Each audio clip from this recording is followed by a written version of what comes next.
My name is Emma, and at 25 I had recently graduated from university. I'm not one to brag, but I'm known for my dedication and patience. Throughout my life, I've always focused quietly and diligently on my studies, maintaining reasonably high grades.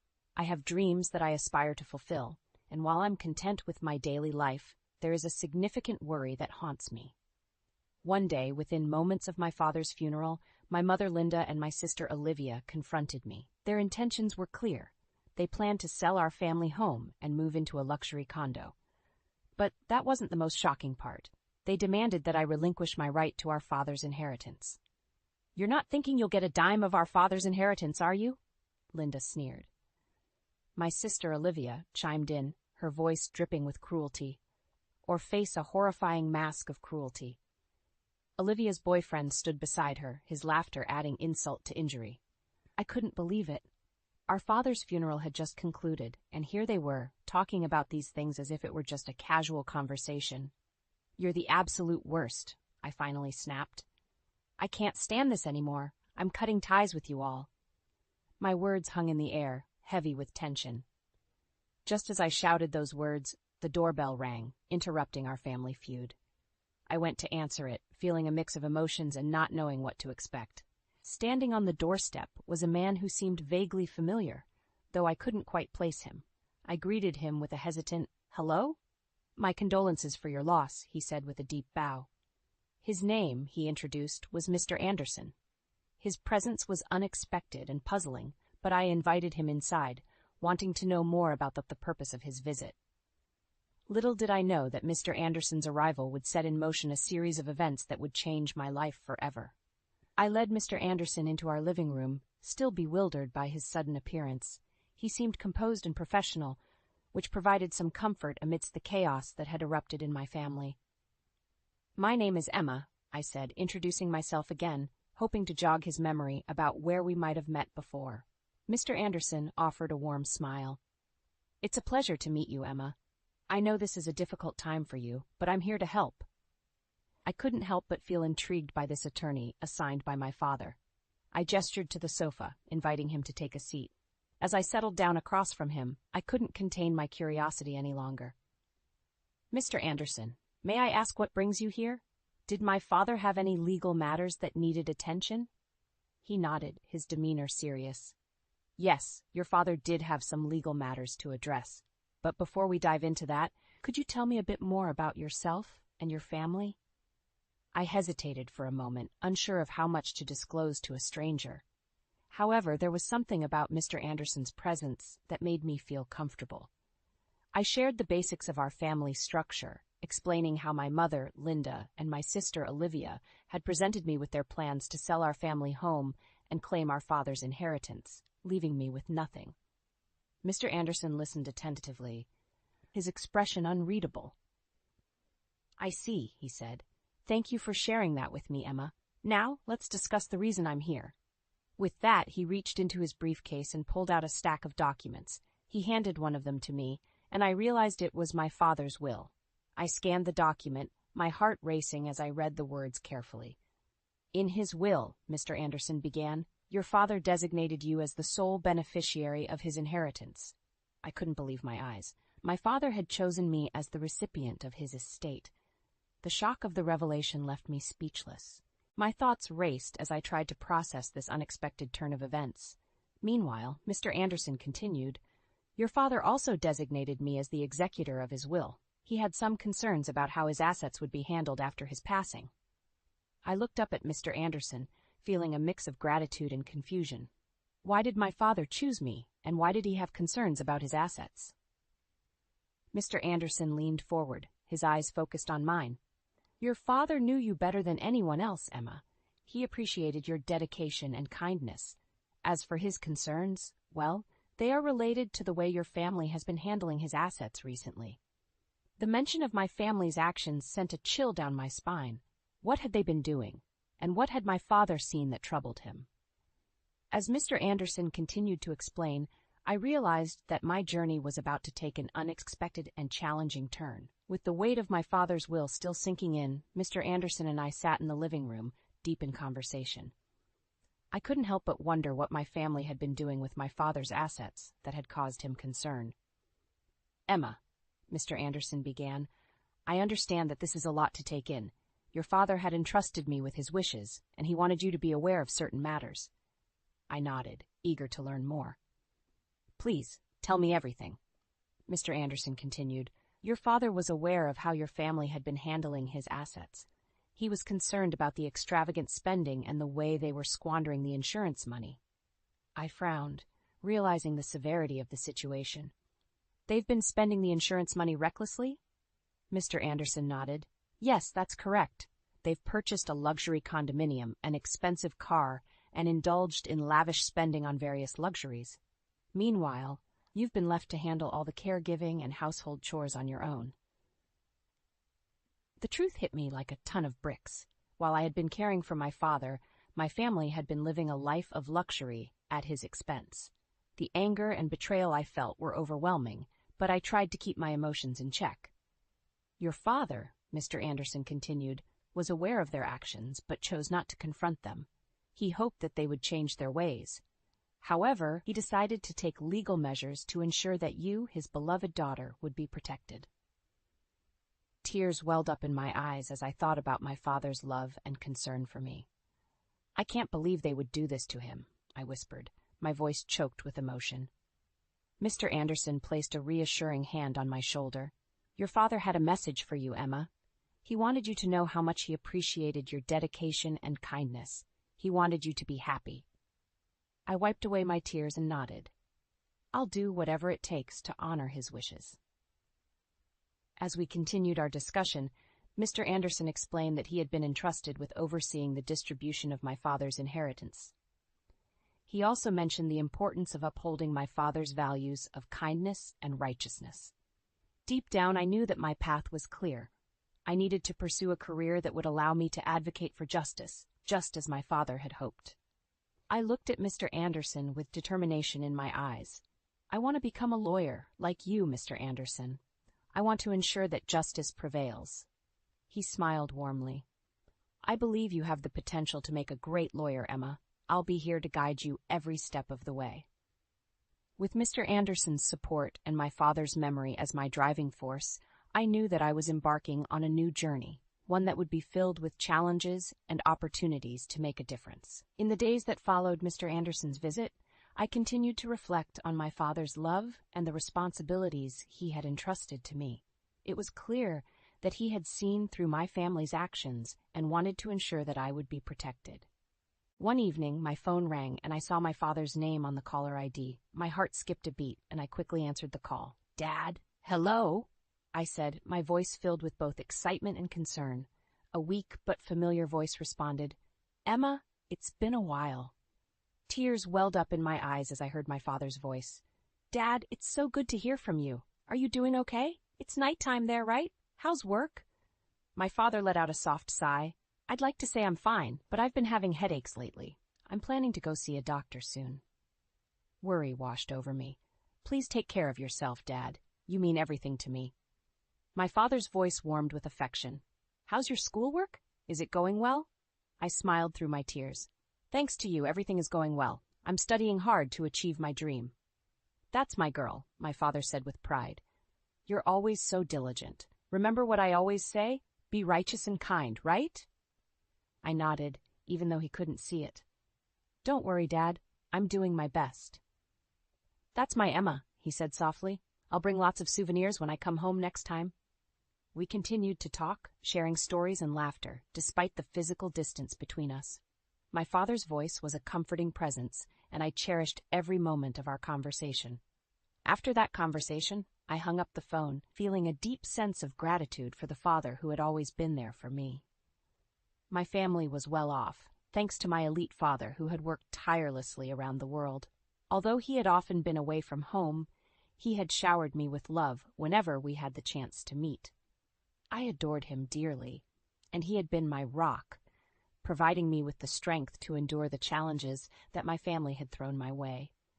His words echoed in my mind, "Be righteous and kind, Maggie." It was a mantra that had guided me throughout my life, and it would continue to do so as I faced the trials that lay ahead. Several months passed, and I had just graduated from university. I had put my dreams on hold to care for my father, dedicating myself to his well-being. My mother, Linda, and my sister, Olivia, continued to live their lives extravagantly, seemingly oblivious to the sacrifices I was making. One day, shortly after my graduation, a chilling event occurred. My mother, Linda, burst into my room, her face as pale as a ghost. She looked distraught, and I could tell something was terribly wrong. "Emma, that is," she stammered, struggling to find the words. My heart raced as I waited for her to continue. It was clear that something had happened to my father. Linda finally managed to speak. "Your father collapsed at the airport as soon as he returned home. He's been rushed to the hospital." I felt a wave of shock and fear wash over me. My father, who had always been a pillar of strength, had now fallen ill. Without a second thought, I rushed to his side. Olivia, my sister, accompanied us to the hospital. The doctor informed us that our father had likely suffered a stroke. Despite extensive treatment, his condition barely improved. He was left with severe physical paralysis and struggled to speak properly. It was heartbreaking to see him in such a vulnerable state. As I dedicated myself to caring for my father, I couldn't help but plead with my mother and sister to help. "Mom, Ashley, if you helped with Dad's care once in a while, I'm sure he'd be really happy." Their response, however, was always the same. "We're too busy. We've left Dad's care to you." My father's condition deteriorated, and I found myself taking on more responsibilities. I ensured he could see outside by keeping the curtains open, prepared specially crafted meals for him, and arranged fresh flowers daily to brighten his room. I even sought help from professional caregivers, but I did everything with all my heart. Remembering my father, who had worked tirelessly for us and showered us with love, I was determined to do everything I could for him. Whenever times got tough, I would recall his words, "Maggie, always be righteous and kind." Those words gave me the strength to carry on, even in the face of adversity.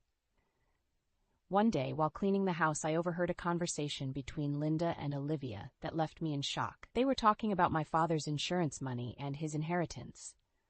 "Thanks to Dad's insurance money," Linda said with a smirk, "I was able to buy the bag I wanted."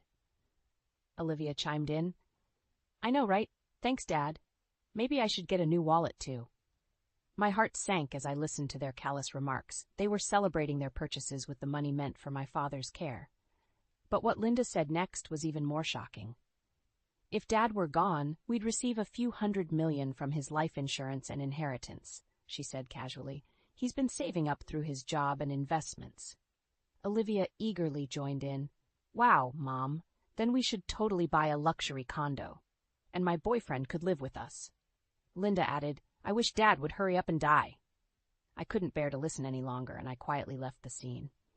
My father was struggling to stay alive, and yet they were spending his insurance money and dreaming about a luxury condo from his inheritance, wishing for him to die sooner. The anger and despair I felt were overwhelming, but I knew I couldn't confront them without saddening my father further. So I pretended I hadn't heard their conversation and continued to devote myself to his care. Days turned into weeks, and I continued to care for my father with unwavering dedication. Despite the growing resentment I felt towards my mother, Linda, and my sister, Olivia, their selfishness and callousness knew no bounds, and it was clear that they had no intention of supporting our father in his time of need. I received help from professional caregivers, but I made sure to be actively involved in every aspect of my father's care. I would talk to him, read his favorite books, and do my best to keep his spirits up, even though his condition had not shown significant improvement. Every day was a struggle, but I was driven by my father's words, "Maggie, always be righteous and kind." Those words were a reminder of the values he had instilled in me, and they became my guiding principles. One evening, as I sat by my father's bedside, he managed to muster a few words. "Maggie, you're my rock." Tears welled up in my eyes as I held his hand gently. "Dad, I'm here for you always." He smiled weakly, and his eyes filled with gratitude. It was moments like these that made me determined to continue caring for him despite the difficulties. However, a few months later, my father suffered a recurrence of his stroke, and his condition deteriorated rapidly. He was now completely dependent on me for his care, unable to move or communicate properly. It was a heartbreaking sight, but I refused to give up on him. I had to put my dreams on hold once again, but I knew it was the right thing to do. My father had always supported me in pursuing my goals, and now it was my turn to support him in his time of need. As the days went by, I noticed that Linda and Olivia had become even more distant. They rarely visited my father, and when they did, it was only for a brief moment. They continued to live their lives of luxury, buying designer goods and going on overseas trips, all funded by my father's money. One day, I overheard them talking about their plans to sell our family home and move into a luxury condo. They seemed more interested in their own desires than in my father's well-being. "We'll get a lot from your father's inheritance," Linda said, her voice filled with greed. "So we decided to sell this house and live in a luxury condo. Emma, you should leave." I couldn't believe the audacity of their words. My father was still alive, and they were already making plans to claim his inheritance. It was clear that they had no respect for him or his wishes. "I can't believe you guys," I said, my voice trembling with anger. "I'm cutting ties with both of you." Their response was callous and dismissive. They didn't seem to care about the pain they were causing me or the suffering our father was enduring. As I stood there, seething with anger and frustration, the doorbell rang, interrupting our confrontation. I opened the door, not knowing what to expect. A man stood on the doorstep, a middle-aged gentleman in a suit and glasses. He greeted me with a polite bow. "Good evening. My condolences for your loss." I invited him inside, wondering who he was and what had brought him here. He introduced himself as Mr. Watson, an attorney assigned by my father. My heart raced as I realized that my father had taken legal measures to protect me and his assets. Mr. Watson's presence was a glimmer of hope in the midst of the turmoil that had engulfed my family. As Mr. Watson stepped into our living room, my heart pounded with anticipation. I couldn't help but wonder what my father had arranged through his attorney and how it might impact the ongoing turmoil within our family. "Emma," Mr. Watson began, "I understand that this is a difficult time for you, and I'm here to help you navigate through some important matters." I nodded, grateful for his presence and guidance. "Please tell me everything." Mr. Watson proceeded to explain the purpose of his visit. "Your father, Robert, had entrusted me with his will and certain legal matters regarding his assets. He wanted to ensure that you are well taken care of, Emma." Tears welled up in my eyes as I listened. It was reassuring to know that my father had taken steps to protect my interests. "Before I proceed," Mr. Watson continued, "I would like to read your father's will to you. It contains important instructions regarding his estate." I nodded, eager to hear the contents of the will. Mr. Watson retrieved a document from his briefcase and began to read aloud. "I, Robert, hereby bequeath as follows. I leave all property belonging to me to my beloved daughter, Emma." I gasped in astonishment. My father had left everything to me. It was a stark contrast to the expectations of my mother, Linda, and my sister, Olivia, who had been plotting to claim his inheritance. Mr. Watson continued, "The will also designates you, Emma, as the executor." I felt a mixture of emotions: gratitude, responsibility, and a sense of duty. My father had placed his trust in me, and I was determined to honor his wishes. Mr. Watson then proceeded to explain that my father had been aware of the reckless spending by Linda and Olivia, as well as their disregard for his well-being. He had commissioned Mr. Watson to investigate their actions, and the attorney had uncovered evidence of their extravagance. "In this case," Mr. Watson said, "it is unlikely that the distribution of the inheritance will be deemed unfair. Your father's concerns were well-founded." I couldn't help but feel a sense of vindication.